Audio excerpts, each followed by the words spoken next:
আউযুবিল্লাহি মিনাশ শাইতানির রাজিম বিসমিল্লাহির রহমানির রহিম।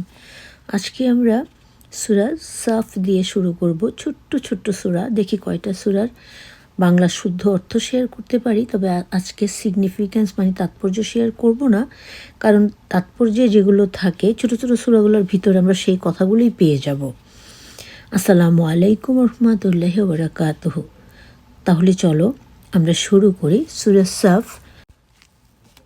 সূরা সাফ হলো কোরআনের 61তম সূরা। এতে আয়াত আছে মাত্র 14টি। আর আশা করছি সবাই আল্লাহর রহমতের বরকতে অনেক ভালো আছো, এই প্রত্যাশা নিয়ে আমি বাংলা অর্থ শেয়ার করতে চলে এসেছি। আকাশ পৃথিবীতে যা কিছু আছে সবই আল্লাহর তাসবিহ পাঠ করে, তিনি পরাক্রান্ত কৌশলী। হে মুমিনগণ, যা তোমরা বলো তা তোমরা করো না কেন? মানে অনেকে এমন আছে যে মানে মুখে একটা বলো অন্তরে আরেকটা করে, সে কাজ আল্লাহ বলেছেন যে হে মুমিন, তোমরা মুখে যা বলো মানে তোমরা যা বলো তা করো না কেন? আল্লাহ আমাদের সহিবুজ দান করুন, আমিন সুম্মা আমিন। তোমরা যা বলো অথচ করো না, আল্লাহর নজরে তা খুবই মানে খারাপ কাজ। যারা আল্লাহর রাহে সারিবদ্ধভাবে প্রাচীরের ন্যায় দৃঢ়পদে যুদ্ধ করে, আল্লাহ তাদেরকে ভালোবাসেন। মানে বলছে যারা আল্লাহর জন্য মানে যুদ্ধ আল্লাহ পছন্দ করেন না, কিন্তু কেউ যদি যুদ্ধ করতে চলে আসে তখন যান বাঁচানো ফরজ, আল্লাহ কোরআনে বলেছেন। তখন যদি কেউ সারিবদ্ধভাবে একটা প্রাচীর যেভাবে দাঁড়িয়ে থাকে সেইভাবে ন্যায় পরায়ণতার সাথে যুদ্ধ করে, মানে অন্যায় ভাবে না, আল্লাহ তাদেরকে ভালোবাসেন। স্মরণ করো, মুসা তার কওমকে বলেছিল, হে আমার কওম, কেন তোমরা আমায় কষ্ট দিচ্ছ? তোমরা তো জানো আমি তোমাদের জন্য প্রেরিত আল্লাহর রাসূল। পরে ওরা বক্র ধরলে আল্লাহ ওদের অন্তরকে বক্র করে দিলেন। মানে তারপর ওরা যখন কথা শুনলো না, আল্লাহ ওদেরকে বিপথে নিয়ে গেলেন। আল্লাহ পাপী দলকে পথ দেখান না, মাফ করো আল্লাহ। সেই দলের অন্তর্ভুক্ত আমাদের কাউকে তুমি হতে দিও না, আমিন সুম্মা আমিন। স্মরণ করো মরিয়ম পুত্র ঈসা, হে বনি ইসরাইল, আমি তোমাদের জন্য প্রেরিত আল্লাহর রাসূল। আমার পূর্ববর্তী কিতাব ও তাওরাতের সমর্থক এবং আমার পরে আগমনকারী আহমদ নামে এক রাসূল সম্পর্কে সুসংবাদ বাহক। পরে সে তাদের কাছে স্পষ্ট প্রমাণসহ আসলে ওরা বলল এ তো স্পষ্ট জাদু। মানে ঈসা আলাইহিস সালাম ইসলামের দাওয়াত দিলেন, কিন্তু তাকেও বলা হলো মানে যে কোনো নবী রাসূল আল্লাহ পাক প্রেরণ করেছেন, যারা আল্লাহ রাসূলকে বিশ্বাস করে না তখন তারা সেগুলোকে জাদু বলে, অকথ্য ভাষায় গালিগালাজ করে, নবী রাসূলদের পাথর মারে। মানে এটাই যুগে যুগে হয়ে এসেছে। তার চেয়ে বড় জালেম কে যে আল্লাহর উপর মিথ্যা কথা বলে? বস্তুত তাকে ইসলাম আহ্বান করা হচ্ছে, আল্লাহ এমন জালেম কমকে হেদায়েত করেন না। অথচ আল্লাহ পাক তাকে ইসলামের পথে ডাকছেন নবী রাসূলদের মাধ্যমে উসিলা করে, কিন্তু তারা হেদায়েত হচ্ছে না। তারা নিভিয়ে দিতে চায় আল্লাহর নূর মানে আলো, তারা নিভিয়ে দিতে চায় আল্লাহর নূর মুখের ফুৎকারে, মানে মুখের ফু দিয়ে আল্লাহর নূরকে নিভিয়ে দিতে চায়। এটা কি কখনো সম্ভব? কিন্তু কাফেরদের অপছন্দ হলেও আল্লাহ তার নূর পূর্ণ প্রজ্বলিত করবেনই, সুবহানাল্লাহ। তিনি এমন যিনি হেদায়েত ও সত্য ধর্মসহ স্বীয় রাসূলকে প্রেরণ করেছেন মুশরিকগণ বিরুদ্ধে হওয়া সত্ত্বেও দিনকে পূর্ণ শ্রেষ্ঠতা দান করার জন্য। অর্থাৎ তিনি হেদায়েত ও সত্য ধর্মসহ, এই যে আমাদের পাক কোরআন এবং আমাদের পেয়ারি নবী, শ্রেষ্ঠ নবী, শেষ নবী পৃথিবীর, এই যে প্রেরণ করেছেন মুশরিকদের বিরুদ্ধে হওয়া সত্ত্বেও ইসলামকে পূর্ণ শ্রেষ্ঠতা দান করার জন্য। মানে যারা মানবে না কিন্তু দিন ইসলামকে যারা সত্য বলে জানবে, সেভাবে চলবে, বলবে, আল্লাহ পাক তাদেরকেই বলেন মুমিন, মুসলিম, সুবহানাল্লাহ। হে আল্লাহ রাব্বুল আলামিন, সেই দলের অন্তর্ভুক্ত আমাদের সবাইকে তুমি করে নাও, আমিন সুম্মা আমিন। হে মুমিনগণ, তোমাদেরকে কি এমন ব্যবসায়ের সন্ধান দানবো না, মানে এমন ব্যবসায়ের সন্ধান কি দিব না যা তোমাদেরকে রক্ষা করবে মর্মান্তিক আযাব থেকে? তা হলো আল্লাহ তার রাসূলের উপর ঈমান আনো, জিহাদ করো আল্লাহর রাহে মাল ও জান দিয়ে। যদি তোমরা জানতে তবে এটাই তোমাদের জন্য উত্তম। তিনি তোমাদের পাপ ক্ষমা করবেন এবং দাখিল করবেন এমন জান্নাতে যার নিচ দিয়ে প্রবাহিত নদ নদী এবং এমন বাসস্থান সমূহে যা স্থায়ী বাগানসমূহে অবস্থিত। এটাই বিরাট সাফল্য, সুবহানাল্লাহ। তোমাদের প্রিয় দ্বিতীয় লাভ হলো আল্লাহর পক্ষ থেকে সাহায্য ও আসন্ন বিজয়। বিজয় মানে জয় করা। হে রাসূল, মুমিনগণকে উল্লিখিত সুসংবাদ দান করো। হে মুমিনগণ, তোমরা আল্লাহর ধর্মের সহায়ক হও, যেমন মরিয়ম পুত্র ঈসা যখন হাওয়ারিগণকে বলিয়াছিল, আল্লাহর রাহে কে আমার সহায়ক হবে? হাওয়ারিরা বলল, আমরাই আল্লাহর রাহে সহায়ক। ফলে বনি ইসরায়েলদের একদল ঈমান আনলো, সুবহানাল্লাহ, অথচ একদল কাফের রয়ে গেল। মাফ করো আল্লাহ। তারপর আমি মুমিনগণকে তাদের শত্রুর বিরুদ্ধে সাহায্য দান করি, ফলে তারা হয় বিজয়ী। আল্লাহ পাক শত্রুদের বিরুদ্ধে মুমিনদেরকে এমনভাবে সাহায্য করেন, ফলে মুমিনেরাই বিজয়ী হয়। সুবহানাল্লাহ, আলহামদুলিল্লাহ, লা ইলাহা ইল্লাল্লাহ, আল্লাহু আকবার। সূরা সফ আয়াত ছিল 1 থেকে 14 আয়াত। আমরা অলরেডি 14 আয়াত পর্যন্ত পড়ে নিয়েছি। এবার আসবো সূরা জুমআ। এটি হলো কোরআনের 62তম সূরা, আয়াত আছে 11টি। এটিও মদিনায় অবতীর্ণ।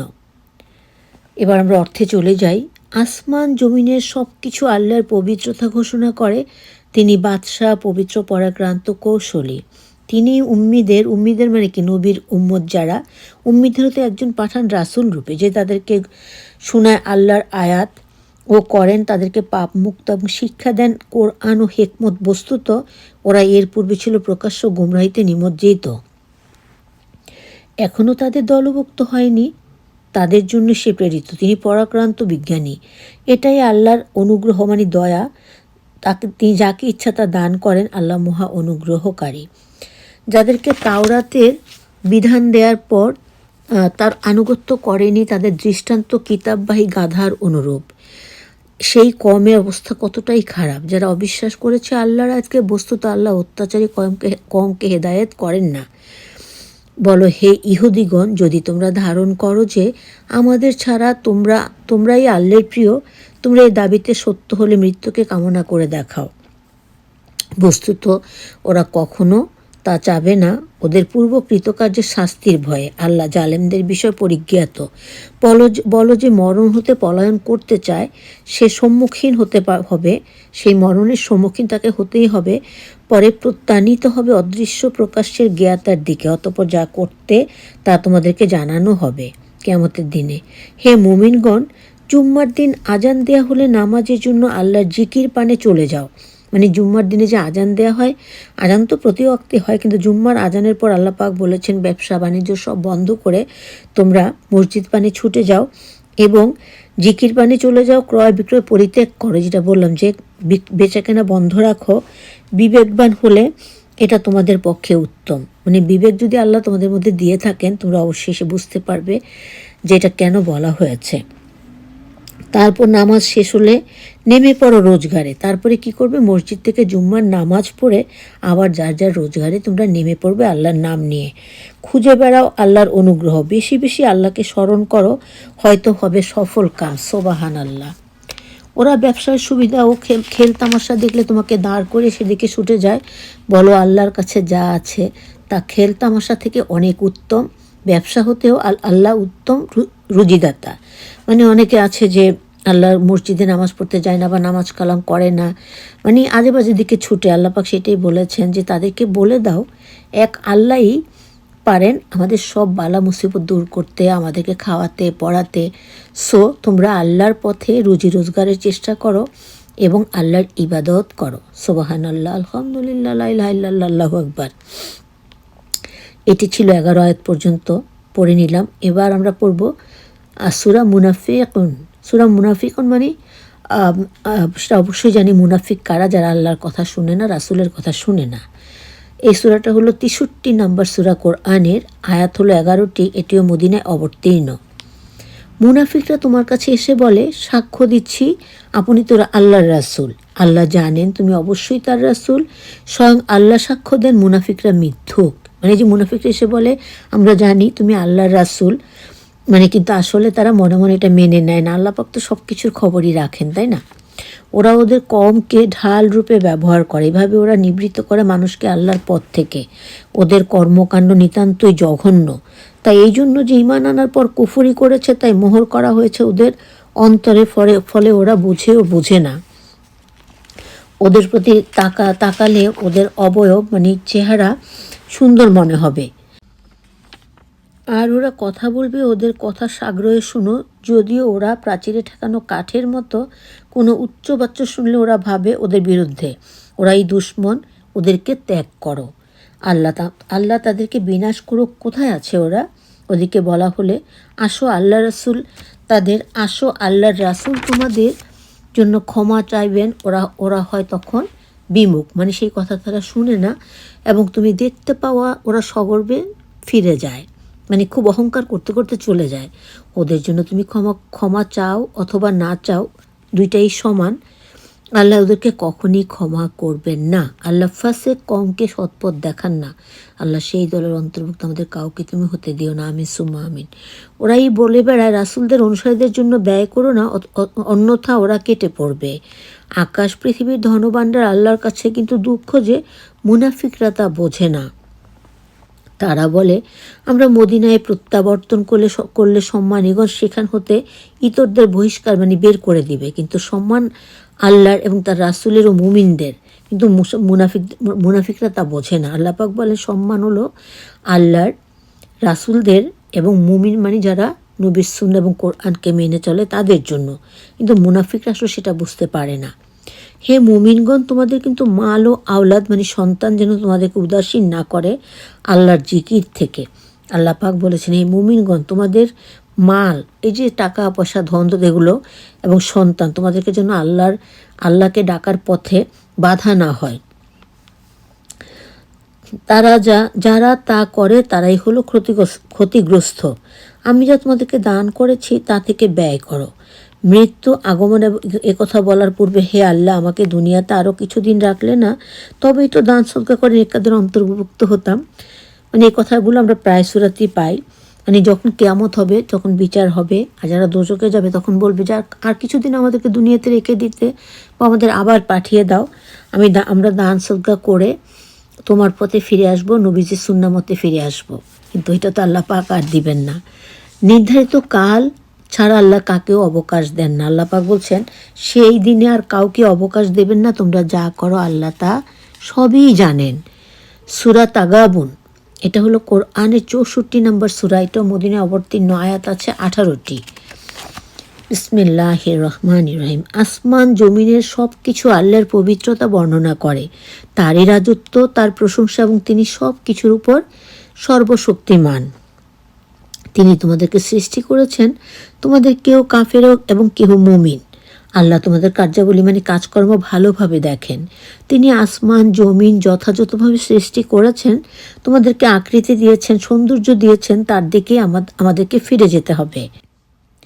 আকাশ পৃথিবীর সব কিছুতেই তিনি জ্ঞাত, অর্থাৎ তিনি সব জানেন, এবং তিনি জানেন যা কিছু তোমরা গোপন এবং প্রকাশ্যে করো। অন্তরের গোপন বিষয় আল্লাহ পরিজ্ঞাত, মানে আল্লাহ পাক তো সব কিছু জানবেনই, কারণ তিনি আমাদেরকে সৃষ্টি করেছেন। তিনি ইহকাল পরকাল, মানে প্রত্যেকটা জিনিসের সৃষ্টিকর্তা একমাত্র মাবুদ আল্লাহ। পূর্ববর্তী কাফেরদের বৃত্তান্তের খবর কি তোমাদের কাছে পৌঁছেনি? ওরা ওদের কর্মের আযাব আস্বাদন আছে ওদের মর্মন্তুদ আযাব।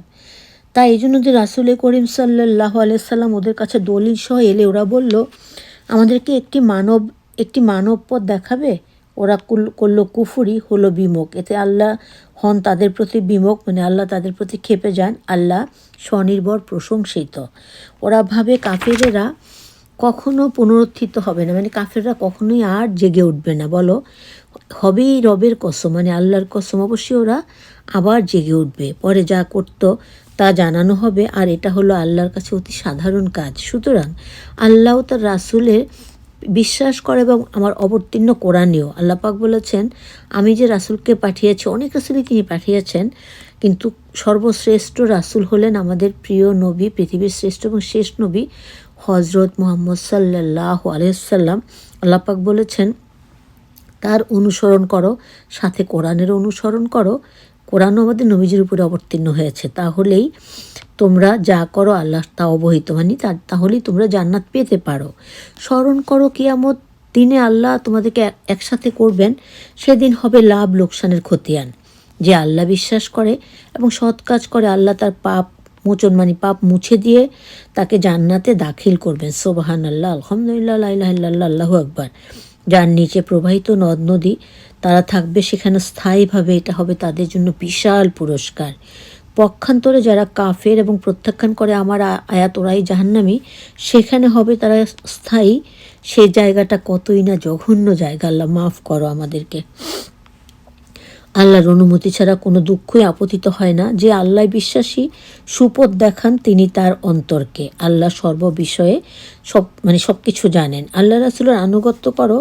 তোমরা যদি এই কাজ থেকে বিমুখ হয়ে ফিরে যাও, অর্থাৎ তা না মানো, আমার রাসূলের কর্তব্য শুধু স্পষ্টভাবে প্রচার করা।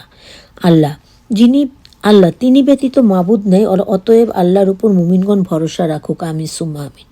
হে মুমিনগণ, তোমাদের কোনো স্ত্রী ও সন্তান তোমাদের শত্রু, তাই তাদের হতে সাবধানে থাকো।